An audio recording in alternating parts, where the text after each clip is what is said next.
What's up my dudes, it's Sui again, and we're here with a Nioh 2 build video. It's been a while since I've done one of these, and the one I did was severely outdated. Probably the most outdated build you've seen this year. But I've recently made a lot of changes to my build in this game, and overall, I'd say it's a vast improvement as it makes the game and the challenges it presents a little more simpler to do. So, first things first, we're going to jump into the stats. It is a purity build, by the way. I know, super original. I'm joking. Whichever build you use doesn't really matter. Corruption or purity, it's whatever you like. But for me, it's purity. Mostly because purity is just more consistent, I'm going to be honest. At least it feels that way. So we go into the stats. We have melee damage versus unscathed enemy, 12%. Melee damage versus purified enemy, 80%. Yeah, you could say it's a bit overkill, but no. Overkill is the best kill, and these are facts. So whenever I purify a yokai, I do 80% extra damage to them. Melee key damage value of 41%, to get more of that overall key drain. And of course, increase attack with Emerald Absorption and all that and jazz. Melee damage versus zero key enemy as well, 39.2%. It would be 40%, but the game didn't bless me with that kind of luck. So now we're going to go down to our accumulation values. We have, of course, our other stats if you want to take a look at them, pause the video along the way. But if you see here, purified accumulation 79.7%. Yeah, the general idea for this build was to maintain a constant purity effect. Like, not only having extra accumulation value, a bunch of it, a bunch of key damage, as well as a bunch of damage when you purify something. Which overall has made a pretty good portion of his game a lot easier, at least in terms of depths of the underworld, as this is what this build is to be more meant towards. Unfortunately, it isn't the kind of game where I can be like, oh, here's a casual build, guys, that anyone can put together. Unfortunately, when it comes down to the end game and stuff like that, it's just, yeah, it's a very grindy game. So this build and the video is more meant towards people who are at the end game for Nioh 2. Either whether it be Underworld or Depths of the Underworld, it's more aimed towards that.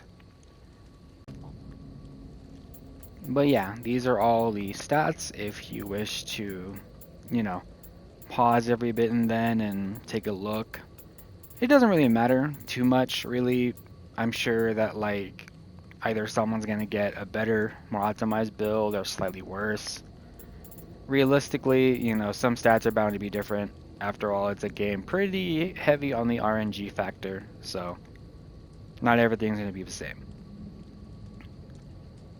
Now we go take a look at the actual stats. 150 Constitution, 150 Magic, 150 Courage, 100 Stamina, Strength, Skill, and Dexterity stay low because we don't need those stats. Heart up to 200, as the main weapon for this is a sword, so 200 heart is going to be where it's going to be at for the higher damage potential. As for the active skills, over here, sword, these are the ones I use for sword. A lot of things don't have slots. They should though. I'm just lazy. Yeah. Those are all the active skills I use for sword. You can put a bunch more. Again, I'm just lazy. So, Guardian Spirit. Ho-oh, I know. Yeah, you're shocked. It's generally the better one for purity, not only for the free accumulation and damage versus purified enemies, but damage taken versus yokai, and it has a good, amount of attunement slots, so you can fit in some really cool yokai abilities with that on top of having all those bonuses. As for the equipment, a sword with purity. That's what you should be having here. Also, purified accumulation is nice. You can probably get rid of life drain on there if you do choose to try and copy it exactly. Life drain isn't exactly needed too much. I just put it there because I use a lot of Amrita absorption heal, I also run the clan, I actually forgot the name of the clan that I'm in, I'm going to be honest. Toyotame?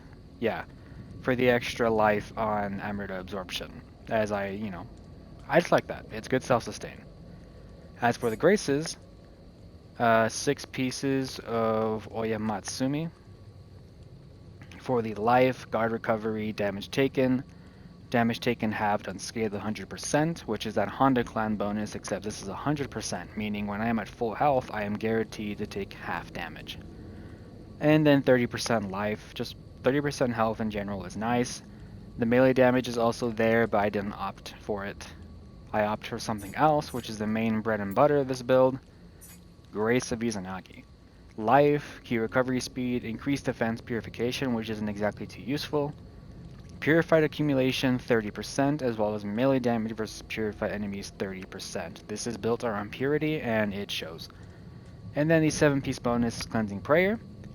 Each time you cleanse a yokai pool, you get a blessing. The first one giving you a 2% per second health regen. Second stack giving you key recovery speed. Third stack giving you damage, which is an extra 30%, which stacks on top of the other values I listed prior.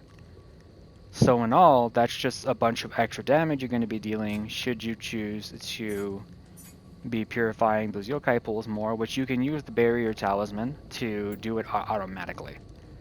And of course, the guns and bow are just there for the set bonuses, as well as the Kusarigama, because I'm sure some of you are like, why is he using a corruption Kusarigama? It's just there for the set bonus. As for the armor, Shoten Doji Mask. This one is one you should generally just aim for. You get extra anima, as well as increased attack on Amrita Absorption, which I pair this with the Soul Core, so I get increased attack and defense when I absorb Amrita. Key bonus, it's not that great. You can roll over something else. Toughness, key damage, melee damage, of course, set bonuses. In terms of these armor pieces, they can be whatever you want them to be. I just use these for some extra damage, and also damage taken, critical, reduction, backstab damage, because you hit an enemy in the back, you deal more damage. I want to amplify that more, as well as damage against yokai. All around though, these 4 pieces can be whatever you want them to be. But in terms for the helmet, I will always be suggesting the Shoten Doji Mask. Now for the accessories, Divination Board, the Omnio Magic Power. I would have something else on here, but I didn't get any other ones, so you know what, a free 48 Omnio Magic Power is not bad. Here are the rolls for them. Melee damage versus purified enemies, and melee damage versus 0 key enemies, purified accumulation, elemental damage taken, defense bonus magic, and Omnia Magic Power. Same deal here, defense bonus magic, pure accumulation, set bonus requirements reduced. This is going to be needed, and I need to emphasize needed if you want to be able to fit this build together, as it reduces a piece required to activate set bonuses. Meaning I can have 7 Izanagi, 6 Oyamatsumi. Without it, you would not be able to. And of course, the usual melee stats and such. As for the scroll, this is a Scroll of the Damned. Obviously, if you're just getting into the depths, you're not going to have one, so a Scroll of the Nioh of some kind is nice. My scroll is melee damage, melee key damage, ultimate magic, ultimate courage, ultimate constitution. That's why my magic, courage, and constitution are at 150 minimum, as to get the bonuses. Ultimate magic making it to where you can have both magic and mystic arts active. Ultimate courage giving you a bunch of key regen, as well as reducing the amount of key you consume when attacking. And of course, ultimate constitution, when you're above 70% health, you regenerate health automatically. Pretty nice, especially paired together with the Amrita absorption and the damage taken halved.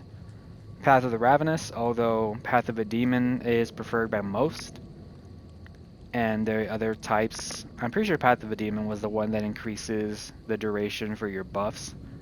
So as you would imagine, people really like that one. Personally, for me, I'm going to use Path of the Ravenous, just so that I get more health when I absorb Amrita, increasing my overall survivability.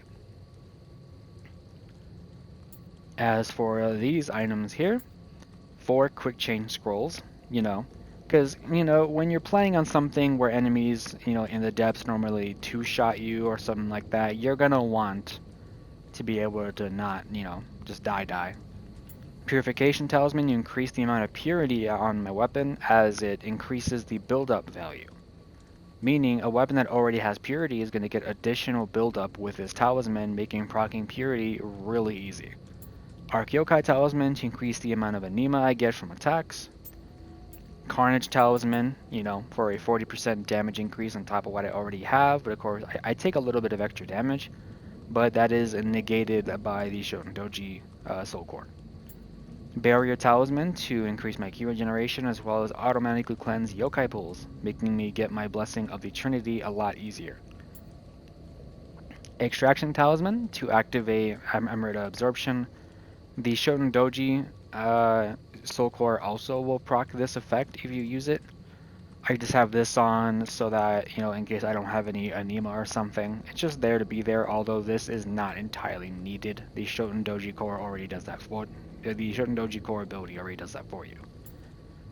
Rejuvenation Talisman, health regen to stack on top of the regen values I currently already have.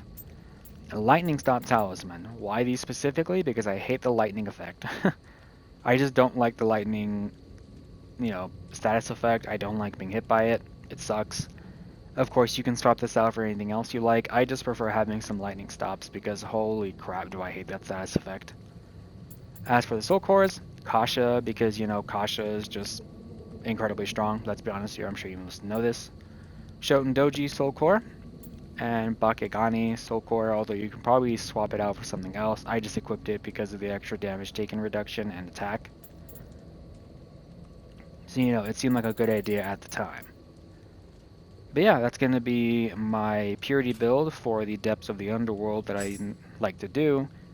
The testing area here is going to be a scroll, not the depths themselves, but I can assure you that this build works more than fine in terms of depths of the underworld or there's a general underworld.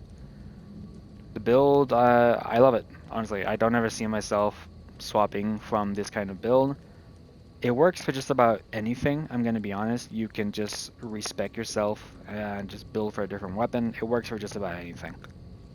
Overall, this is a fantastic build. I'm sure there's better out there, but honestly, I love it.